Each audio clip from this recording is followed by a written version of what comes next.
Alors vous savez qu'il y a une grande question qui se pose, c'est qu'imaginons que le Mashiach arrive, le Messie arrive, vous dit ouais, je viens vous libérer.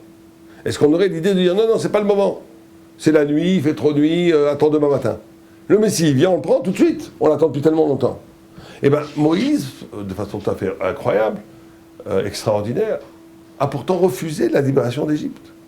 Puisque en pleine nuit, après la 10e plaie d'Égypte, Pharaon dit sortez. Et Moïse dit non, on ne sortira pas. On ne sortira pas en pleine nuit quand toi tu veux, on sortira demain en pleine lumière. On ne sortira pas comme des voleurs, on sortira quand nous on voudra demain matin. Bon, c'est incroyable. D'abord parce que c'était très risqué. Pharaon, il avait changé d'avis déjà plusieurs fois. Donc la nuit aidant, il aurait pu encore dire non. Deux, ça fait 210 ans qu'on est en Égypte, 90 ans d'esclavage total qui sont proches de la Shoah. On prenait les enfants, on en faisait des briques, on instrumentalisait le corps du peuple juif. C'était véritablement une Shoah de 90 ans d'esclavage. Comment est-ce que Moïse a pris le risque de prolonger cet esclavage? Et même d'un point de vue plus profond, métaphysiquement, comment Moïse se permet-il de reculer le temps de la délivrance, de la Géoula? D'ailleurs, on sait que Moïse est coutumier du fait, puisque quand on va recevoir la Torah, Dieu voulait donner la Torah le 6 Sivan, pour des raisons de pureté, Moïse va reculer le don de la Torah du 7 Sivan. Donc et Dieu lui dit rien, c'est très bien ce qu'il fait. Mais c'est quand même incroyable que Moïse se permet non seulement de pousser le temps de la Géoula, mais même de pousser le temps du Matan Torah, qui est le but de l'univers, le but de la création du monde. D'où lui vient ce pouvoir? Quel est le sens de ce pouvoir? Le sens de ce pouvoir est très profond.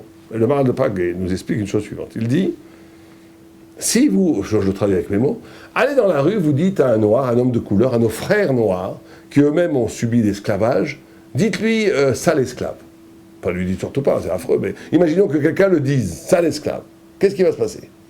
Il va se vexer, c'est normal, il sera vexé. Dites à un juif sale esclave, il va rigoler, il s'en fiche complètement. Pourquoi? Quelle est la différence entre les deux? C'est très simple, c'est que Moïse a compris que si nous quittions l'Égypte sous l'injonction, sous l'ordre de Pharaon, même en dehors d'Égypte, on serait encore affecté par la notion d'esclavage. On serait quelque part encore esclave.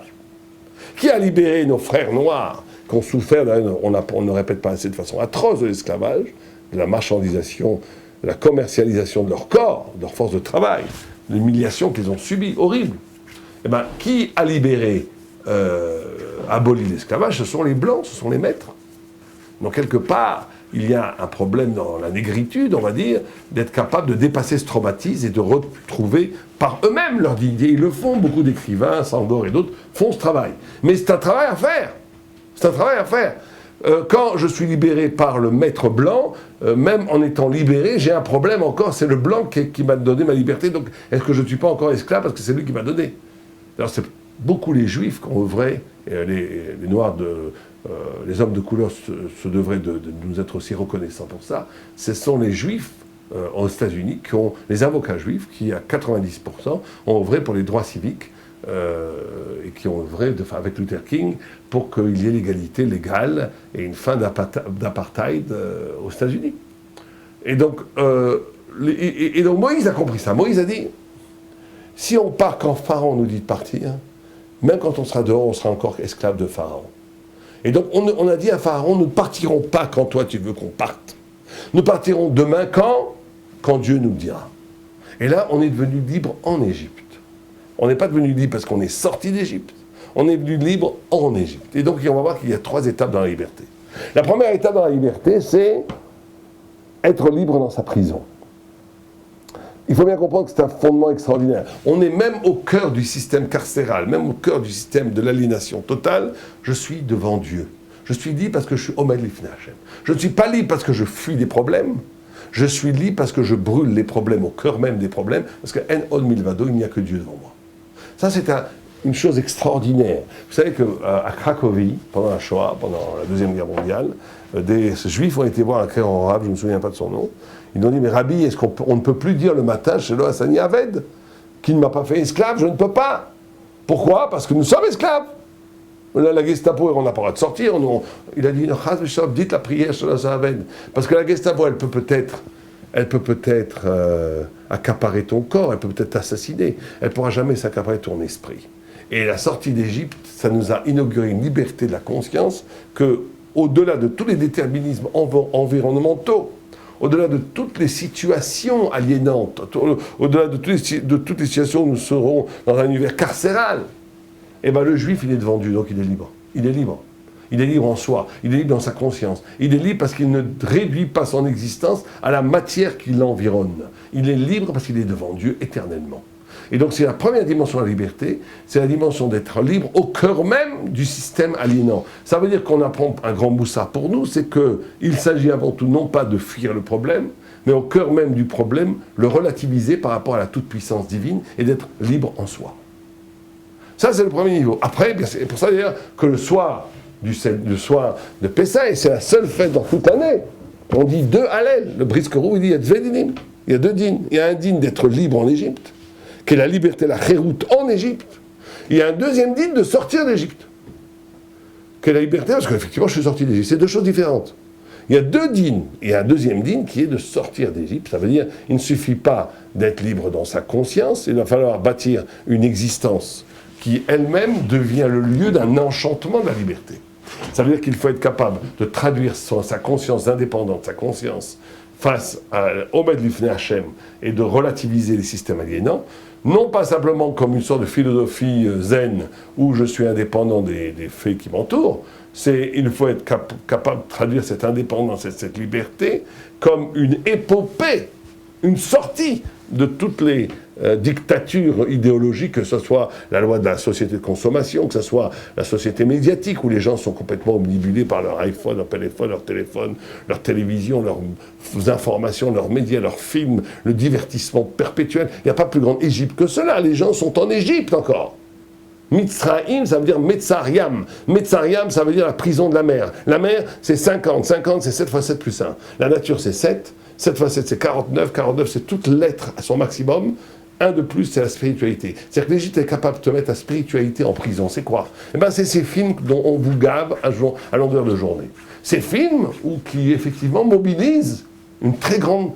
Pour certains, pour les grands et très beaux films, ou bien d'autres choses, des médias pareils, mobilisent l'imagination, mobilisent la beauté, mobilisent l'esthétique, mobilisent même la spiritualité, mobilisent même le sens profond des choses. Mais ils le mettent en prison. C'est-à-dire qu'ils le mettent dans une boîte de films, vous regardez ça passivement, et voilà, vous avez passé 2 heures, après vous n'êtes rien. Ça ne nous fait pas évoluer, ça ne nous fait pas grandir. J'avais été surpris de façon extraordinaire quand j'avais vu une publicité pour Coca-Cola, qui disait Coca-Cola, deviens toi-même. J'ai dit c'est incroyable. Donc pour vendre du Coca-Cola, on va vous sortir un principe fondamental du judaïsme, d'être vraiment toi-même. Mais on l'a mis en prison, ce concept on l'a mis en prison. Donc ça ne suffit pas d'être libre dans sa conscience. Ça ne suffit pas d'avoir compris que je suis devant Dieu. Ça ne suffit pas d'être libre en Égypte. Il faut sortir d'Égypte. Il faut à un moment donné jeter son iPhone. Il faut fermer son compte film bidon. Il faut arrêter de passer sa vie du travail aliénant au divertissement. Il faut avoir une vie où je commence à aller au Beth Midrash, étudier la Torah, aller à la Tfila, aller dans la méditation de la Tfila, aller à construire une connaissance réelle à partir de l'étude assidue tous les jours, aller dans le chesed, aller aider les autres, aller être capable d'aller dans des cours, de donner des cours, d'aider les gens, de voir la vie, d'aller dans la nature comme le Rambam dit, aller voir les grandes montagnes, les grands océans, voir la vie à plein poumons et dire merci à Dieu, être grand. Il faut sortir d'Égypte. Il faut sortir d'Égypte. Et le 3e niveau, c'est quand on traverse la mer Rouge. Alors la mer Rouge, c'est qu'à partir de cette conscience de la liberté au cœur même du système aliénant, 2, de cette révolution existentielle où je jette mes chaînes, mes iPhones, mes ordinateurs, mes films bidons, je jette tout pour rentrer dans un moment où je suis dans le désert de l'étude, c'est-à-dire dans le désert, dans le dépouillement, dans l'étude de la Torah. Après, on te dit, attends, ça ne suffit pas. Il y a un 3e niveau, qui est quoi ? Qui est l'ouverture de la mer Rouge. L'ouverture de la mer Rouge, c'est quoi ? C'est le migvé d'Israël, c'est ce qui purifie Israël. C'est qu'à un moment donné, on crée un espace. Comme il y a un temps juif, qui n'est pas le temps universel des Goïms, eh bien, il existe un espace juif qui n'est pas l'espace universel des Goïms.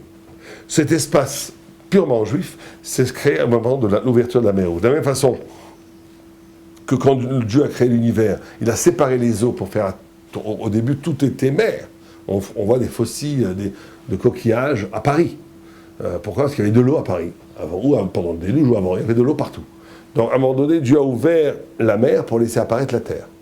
Ça, c'est l'espace universel. Il a créé la notion d'espace universel. À l'ouverture de la mer Rouge, il a créé l'espace proprement juif. Ça veut dire qu'il y a une poétique de l'espace, une façon d'habiter l'espace, une façon de créer une société qui elle-même est le reflet de la Torah. Et ça, c'est le plus haut niveau de liberté. C'est la liberté politique. C'est le plus haut, on n'y est pas encore, c'est la liberté messianique, si vous préférez. Donc il y a 3 niveaux dans la liberté. 1 dans la conscience, 1 dans l'existence, 3 dans le social. C'est les 3 niveaux. 1 dans la conscience, de ne jamais être tributaire dans ton identité, dans ta conscience, dans ta sentiment d'être libre ou esclave, à partir de données extérieures, parce que si c'est l'extérieur qui te rend libre, tu n'es pas libre. C'est l'extérieur qui t'a rendu libre. Donc c'est être libre au cœur même du système aliénant. Premier niveau, essentiel, inconditionnel, c'est la condition première. Deuxièmement, c'est qu'il faut sortir d'Égypte, ça veut dire qu'il faut à un moment donné aller se débarrasser de ces chaînes et créer une existence dynamique qui va vers la connaissance par l'étude de la Torah. Mais troisièmement, après, la responsabilité de créer un lieu. Alors, autant que le Messie n'est pas là, on ne peut pas le créer au niveau universel, mais créer des communautés, créer des espaces, des bétamidrash, des lieux qui sont elles-mêmes un espace spécifiquement thoraïque, qui vont faire apparaître au cœur même de l'organisation sociale, des rapports sociaux, des rapports spirituels, font faire apparaître la liberté en soi. Ça veut dire quoi, la vérité de la Torah? Ça veut dire créer des espaces où règne la halacha. J'ai beaucoup aimé cette façon de dire du Rav Shlomo Zalman Auerbach. Juste avant de mourir, il a dit, on lui a demandé, mais alors c'est quoi ta vie? Il a dit, ma vie, j'ai essayé d'être un ish halacha. J'ai essayé de faire la halacha. C'est magnifique. C'est-à-dire comment vivre sa vie comme un chef-d'œuvre. Vivre sa vie conformément à la loi divine. Et c'est ça le secret de la liberté. Vous savez qu'il y a écrit Charut ala luchot, al tikra charut ala cherut. Il y a écrit gravé sur les tables, ne dit pas gravé, lit liberté. Et tout le monde se pose la question, les lois de la Torah, c'est la vérité. En quoi c'est la liberté? Tu ne tueras point, tu ne voleras point, c'est vrai, mais c'est pas libre. Oui, c'est libre. Pourquoi? Parce que c'est ça la différence entre une écriture et une gravure. Une écriture, c'est qu'on dépose de façon extérieure de l'encre sur un parchemin. Une gravure, c'est que le texte fait corps avec le support. Donc la notion de liberté, nous dit le Maharal de Prague, c'est d'être soi-même totalement. Or, si on te dit que la Torah, la loi, c'est d'être la liberté, c'est qu'en vérité, chaque mitzvah, chaque prescription divine, est le secret d'un épanouissement total d'une partie du corps glorieux d'Israël. Parce que quand je mets les tefilines, c'est pas juste un acte ritualiste. Je fais l'union entre les forces de travail, le cœur, les émotions, l'esprit. Je suis en train de développer des choses extraordinaires. C'est-à-dire que la Torah est les mitzvot, les prescriptions, les lois, sont des échelles de lumière qui t'amènent au bout de l'infini de tes possibilités. Celui qui n'est que lui-même, la chair est triste.